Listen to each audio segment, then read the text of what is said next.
भाव। भाव है क्या?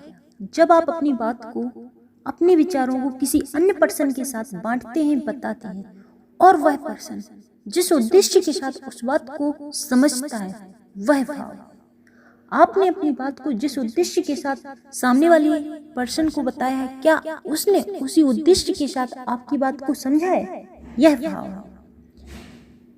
आपको एक स्टोरी बताते हैं जिसमें आपको भाव बहुत अच्छे से समझ में आ जाएंगे। सुबह सुबह एक कवि सम्मेलन में जाना था, तो वह अपने घर से निकले, और घर से निकले बिना खाए पिए घर से निकले, तो जो शहर में फेमस समोसे वाले था उसके यहाँ पर वह गए और उन्होंने समोसे लिए, और समोसे लेकर वह स्टूल पर खाने के लिए बैठ गए। वो समोसे खाते जा रहे थे और वहां आसपास का नजारा भी देख रहे थे। तो क्या हुआ, एक कौवा आया, और वह कौवा बार बार दही पर आकर बैठ जाता था और चोंच से दही को पीता था। तो वहां पर जो समोसे वाले दुकानदार था, वह क्या करता था, बार बार उस कौवे को भगाता था।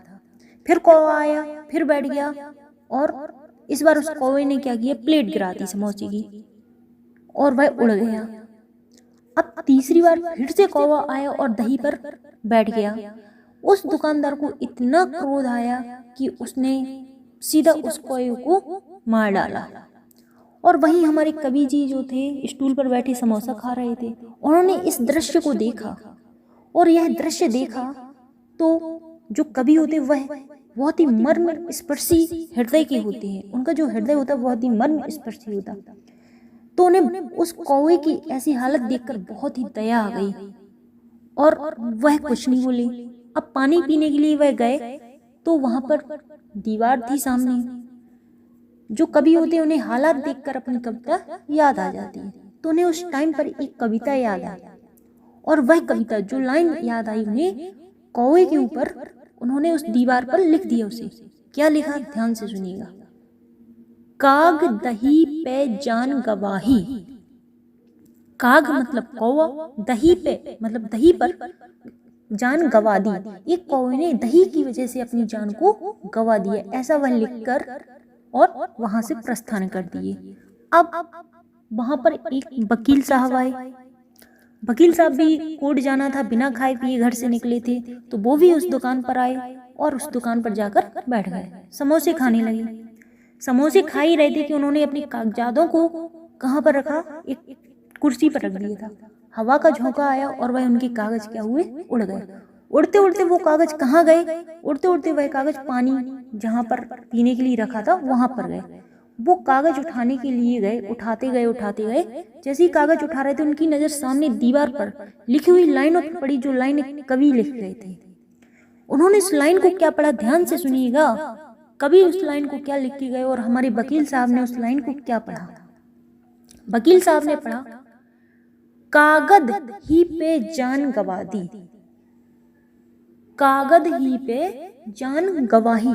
कागज मतलब कागज पर जान जाने वाली थी। उन्होंने इस भाव उसको किस भाव से समझा कि अरे मेरी तो जान जाने वाली थी इन कागजों की वजह से, और मैं तो मरते मरते बच गया। जिसने भी लिखा, ये तो मेरा भविष्य लिखा हुआ था यहाँ पर, मेरी जान जाने वाली थी इन कागजों की वजह से, और मैं बच गया। भगवान का भला हुआ कि मेरी जान बच गई। लिखा गया था कौवे के ऊपर, लेकिन उन्होंने उसको ले लिया अपने उद्देश्य के ऊपर। वह वहां से प्रस्थान कर दिए। अब अगले हमारे वहां पर कुछ आवारा लड़के होते हैं, जैसे कि बालक किशोरावस्था की, वह गुजर रहे थे वहां से। तो वो समोसा खाने के लिए वहां पर आए, 4-5। उन्होंने समोसा खाया, पानी पीने के लिए गए। उनकी नजर भी उस दीवार पर लिखी हुई लाइनों पर पड़ी।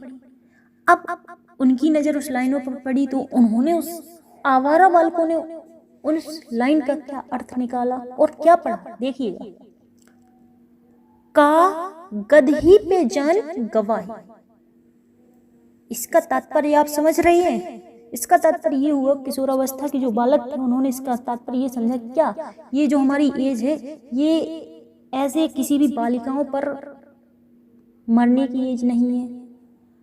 ऐसे ही हमें किसी पर अपनी जान नहीं गंवानी चाहिए, समय को बर्बाद नहीं करना चाहिए, समय को हमें अपने उद्देश्य की पूर्ति के लिए करना चाहिए। तो हर व्यक्ति हर बात को उसी उद्देश्य से समझे ये संभव नहीं है। वह उस बात को अपने उद्देश्य के साथ जोड़ लेता और अपने अनुसार ही उस बात को समझ लेता है।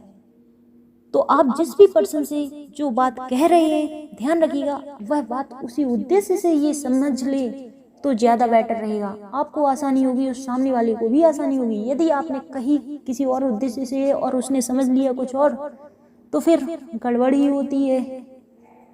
इसलिए जो भी कहें स्पष्ट कहें और अच्छा कहें। राधे राधे।